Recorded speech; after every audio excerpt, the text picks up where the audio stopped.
when I'm here, okay, I'm here, you guys kind of blocking my leg, whatever, and I'm able to get the barely touch his head here, okay? But what I really look for is the heel and the shoulder.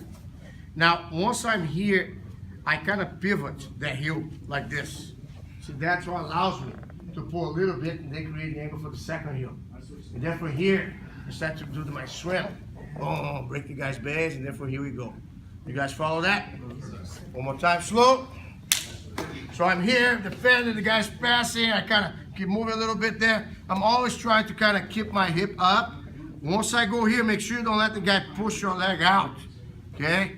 You keep your hips stiff here, latch on. If he tries to push you now, push my leg, yeah. See, I can pivot. See, I control. And then from here, gotta go there, pull the leg out of the way, and then from here, start creating the set for the finish. Ready? Up.